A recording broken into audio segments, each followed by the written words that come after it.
shows up to that meeting to support Alondra and to continue the fight against right-wing attacks on immigration. Thank you very much. We're going to pass it over to Alondra.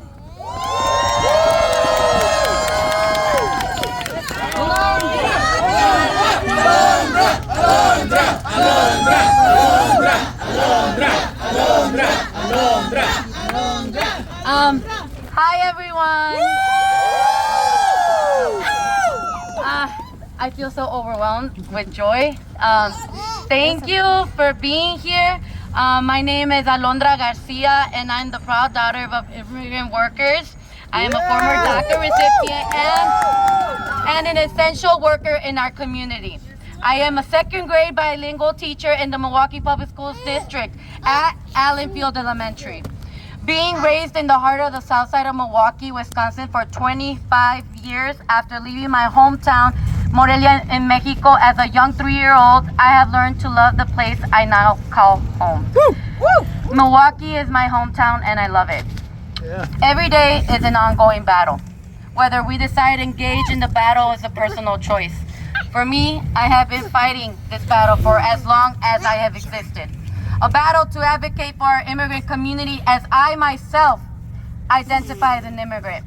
Being an immigrant is beautiful. We bring so much richness to this country.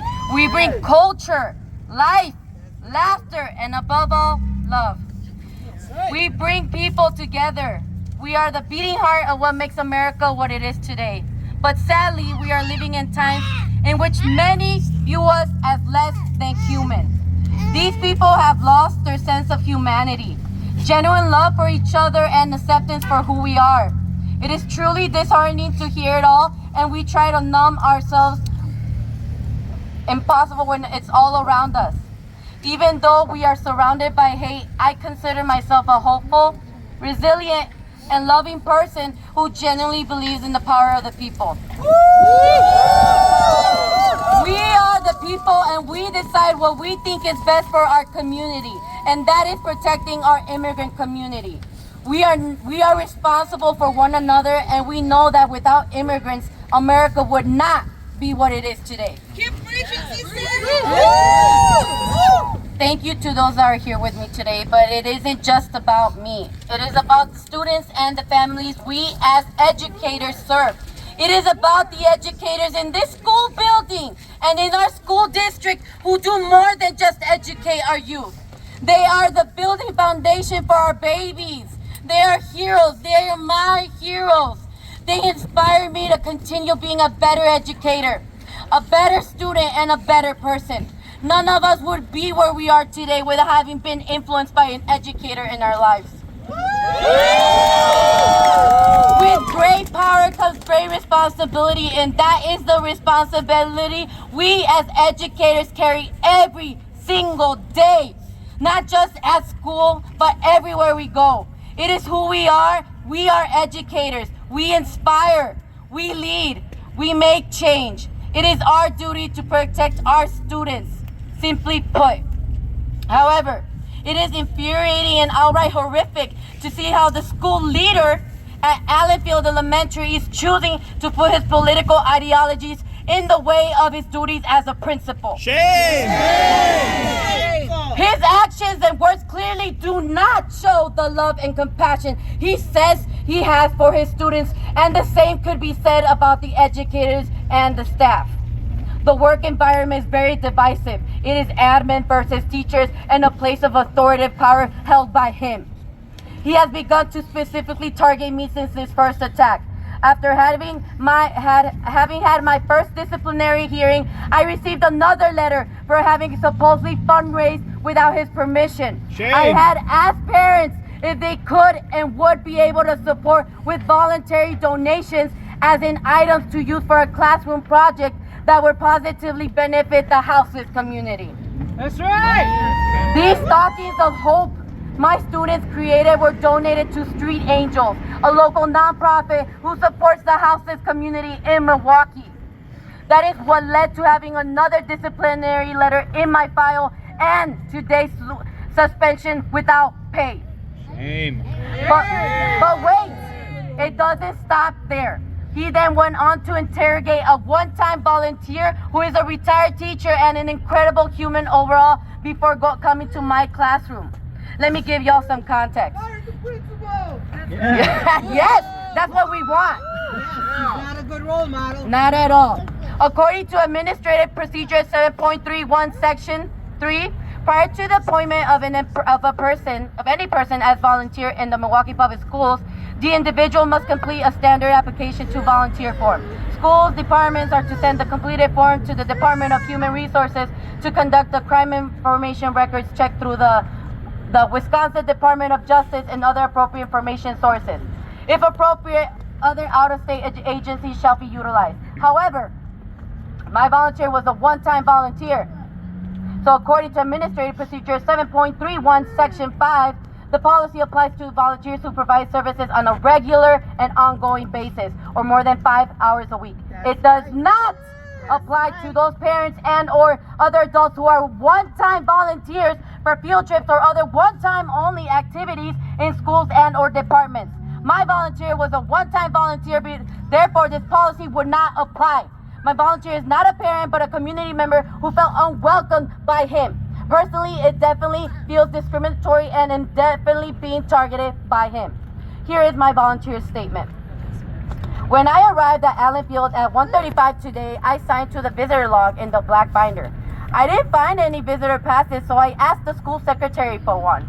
She gave me one but seemed to not want me to go to the classroom yet. Since I didn't know the classroom, I said I had arrived early. She said they were calling down to the classroom, but I felt that something was off.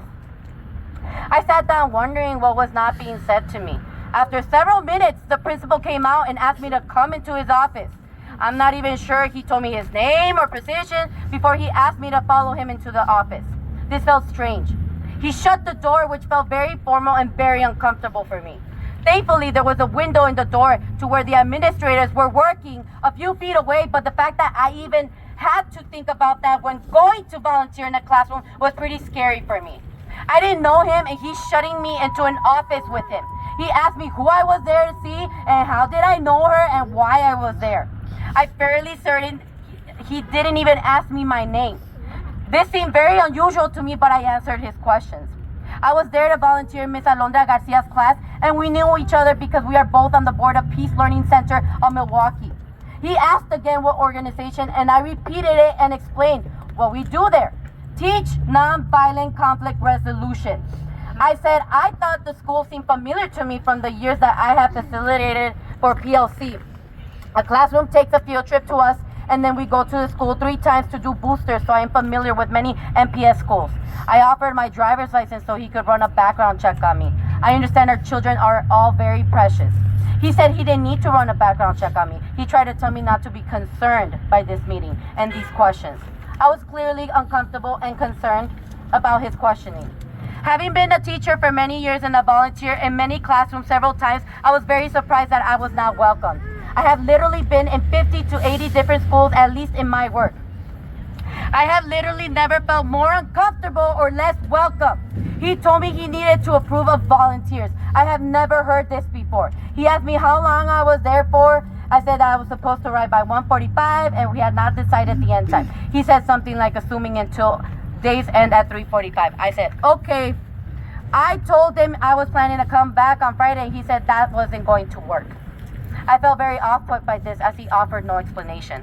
It just seemed like he didn't want me to be there and didn't think I should be there. I was kind, open, and honest with him, even though I felt very unwelcome. I explained I needed some joy in my life, and helping teaching kids gives me joy. I again offered my driver's license so he could run a background check on me. He repeated he didn't need to. Then he said he would be walking me to Miss Garcia's classroom, as though I was not trusted. This all felt very unusual to me. He seemed to think it was a problem that I was there to volunteer. I was definitely not welcomed by him and have no understanding still why I wouldn't be welcome to volunteer to help in a classroom with a teacher who knows and trusts me and would be present with me in the classroom. I am wondering if I am allowed to volunteer again, and if I do come, will I have to be interrogated like this again? This didn't feel like it was about me. I definitely did not feel welcome. Because of these attacks on our educators, they're afraid to speak out against him when he is at fault. in violation of policies and talking down on staff for fear of retaliation. It is inhumane. That is not what a leader stands for. A true servant leader inspires his people to be the best version of themselves. Now I want to shift the focus to our school's vision and mission statement.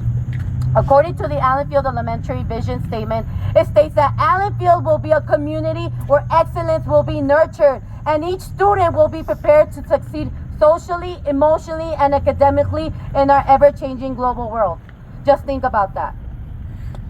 Now, the Allenfield mission states that Allenfield Elementary School stresses high academic achievement within a safe, positive learning community. Think about the word safe. Now, would our students and staff feel safe given that their principal is willing to allow ICE agents walk the school hallways looking for a student? No, we wouldn't. He would be in direct violation of Allenfield's mission statement. Neither would that of Milwaukee Public Schools' mission, which states that schools will be safe, welcoming, well-maintained, and accessible community centers meeting the needs of all. His personal political beliefs are intervening as a principal. That's the problem. He's the problem. He does not share neither the district's mission nor the school's mission. His hidden political agenda is evident and we will not tolerate it. As a community who is worried about what this principal will do in the future, we demand safe haven locations at every school building in the MPS district, especially this one. Fritz Blandón has to be held accountable for his actions that clearly go against the MPS vision and mission statements of the school and the MPS district. Accountability comes with action, otherwise they are just words, and we know words do not mean anything to create true justice. We demand that the leader at Allenfield Elementary be held accountable for his words and actions that are outright harmful to the community he serves and is supposed to protect from ICE. We demand justice for all educators being targeted and disciplined for simply providing the necessary resources our families so desperately need in these times of worry and danger. We demand justice for our students, our families, our educators, our community, and myself. We demand justice today.